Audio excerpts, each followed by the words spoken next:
You had said at one point at Oregon that somebody should be able to watch your team for 5 minutes and know what it stands for. What would you say that this team stands for? Right now, chaos.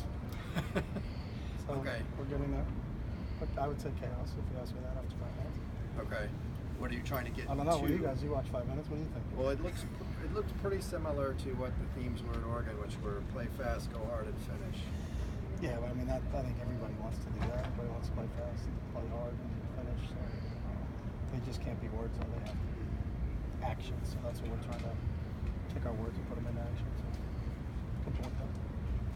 Have you ID'd some guys to use in kind of those joker and taser roles that you liked at Oregon? No, we don't even have those. You don't have those? No.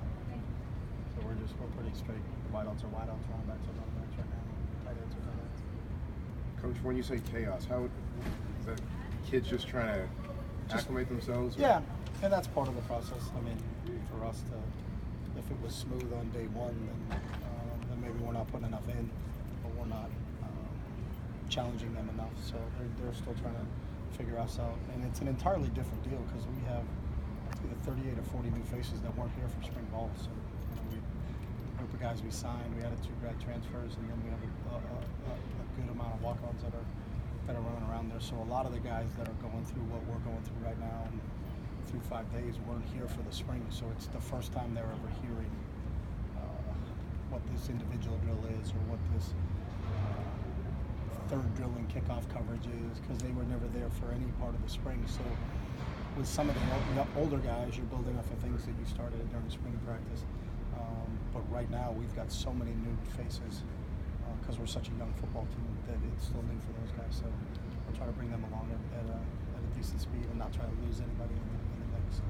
And with that said, are your expectations almost a weekend kind of where you thought they would We don't be? have any expectations. I've never been an expectation guy because I think if you want to be real happy in your life, then set really low expectations. So we're really happy because we don't have any expectations. So my only expectation, to be honest with you, is that they play hard. So we can get great efforts, and that part's been accomplished. So. I think 5 days in now, how have the quarterbacks looked? They're good. They're in a learning process. You know, again, we're still installing every day, so there's not a lot of, all right, let's go back to this, because we got to keep adding things and get ready because you're getting to play a game, and there's so many situational things you have to work on, whether it be 2-minute or 4-minute or red zone or overtime or critical third downs. There's so many things that you're trying to situationally teach them, along with teaching them verbiage and how we do things, and make sure everybody's on the same page. So, but they've progressed. They're better today than they were when they started. So we'll continue to see and develop how they develop and continue to monitor it. So. Any separation in that group right now? We haven't even talked about separation. So we're just trying to get them as many reps as they possibly can on tape so we can teach them up. What were the kids saying after in the locker room setting with Mark Wahlberg after he spoke? Were they excited about him being here? Yeah, they seemed genuinely excited. I mean, I wasn't down in the locker room with them afterwards. I think they went to lift and we went up to watch tape. So, but you can tell when there's certain guys who've one of the unique things about being here in Los Angeles is that you've got an opportunity to meet a lot of really unique and amazing people. And I have friends that know Mark and have known him for a while back in New England, and just his message about work ethic and what he's done and how his career has developed over time, and so many different things he's involved in. But when you talk to anybody about him, it's just what a great work ethic he has. So I think he showed that with our players, and our players understood that. Chris Murray posted a photo on Twitter of him snapping a football at practice. Are you trying to work him at center? Or We're trying to work 6 or 7 guys at center. So, I mean, I think you can never have too many centers, and you can't get into a game and lose a center and say, oh, God, this guy's never been there. So when we do center quarterback exchange, I think we have 6 or 7 or 8 guys over there. So you'll see Sweeney, you'll see Borco, you'll see Alves, you'll see Boss, you'll see Murray, you'll see John Gaines, you'll see a lot of different guys snapping the football, and then we'll figure out who the best 5 are. But it's anytime you got position versatility. If you're an inside player for us, you have to snap the football because you never know if we're going to need them at some point in time. So they're all going to get opportunities in there to play center. So.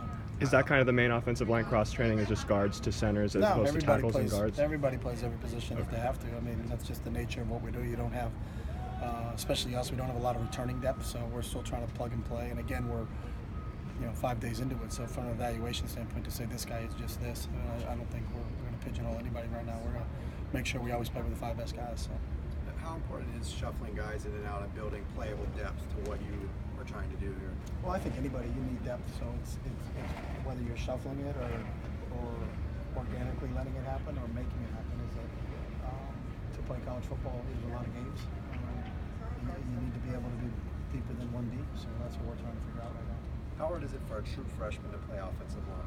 Is that the hardest? It's hard. Yeah. I don't think it's. I mean, you hear that all the time. Quarterback's pretty hard too. There's some other positions that secondary can be pretty hard. Making sure you make all the adjustments and get lined up the right way, and it's really where you get exposed. If you don't line up the right way in the secondary, then throw the ball over your head. You don't line up the right way in the offensive line or go the wrong way, then the quarterback's defensive end's going to have an uncontested path for the quarterback for a sack. So it's difficult. I think anybody that's a true freshman that's playing gets an opportunity to play is difficult just because it's all new. So we'll see. I think we're gonna have to play him just because of a depth standpoint. There's gonna have to be some freshmen that are in our too deep just because we broke spring and we didn't have some backups at some positions. So. Is Colin Samuel hurt? Yeah, he's day to day right now. Just got an ankle he's dealing with, but he's moving around a little bit better and we'll start to do some on-field work today. So. The secondary is probably the deepest and most experienced group you have, and yesterday Nate was talking about kind of playing man coverage a lot and kind of being left on an island. Does that make it easier to let your front guys be more aggressive if you have a?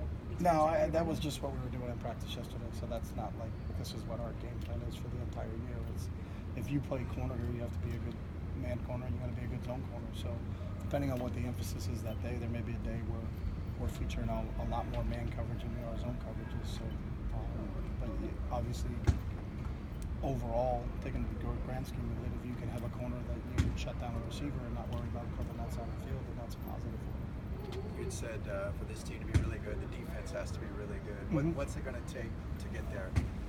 Well, defensive football is a lot of things. First off, it's making sure you're aligned right. A lot of things that happen pre-snap. If you miss a line that you don't even give yourself a shot before the play is, so you got to have great knowledge in terms of what you're going to do. You have to be able to be great tacklers. I think that's if you can be a great team tackling team, I think that can negate a lot of big runs. A lot of times you're like, well, we were there scheme-wise, but the guy missed the tackle, and then the run breaks for 30 because you missed a tackle with an unblocked guy at the point of attack. So, and it's not just one guy tackling. We have to have great pursuit and great efforts. So you're a great team tackling team. So if we can be a great tackling team on defense, and I think you got a shot. Chip, have you been in contact with Brian Day at all since he was named interim coach at Ohio Just State? a couple texts. I'm not in contact. I don't think any college coach is talking to anybody right now. We're all kind of in our own little cocoons trying to get our teams ready. But I've texted with him a few times. What about his personality and approach suits him for this position he's sort of thrust into? Well, he's always been a great leader in everything he's done, whether he was a quarterback when I got an opportunity to coach him when he was a player, and then having him on staff and watching him develop players when we were together in the NFL. So, I think he's a perfect candidate. So, but I don't know enough about the situation. And when I talk to Ryan, we're talking about our families. We're not talking about, ourselves, to be honest with you. I think Alloway's not been around. Is he still? He's not here. He's not at school right now. Is he still part of the team? No, he's not at school right now. Oh, okay. Any other questions? All right, Thanks, Coach. thank you.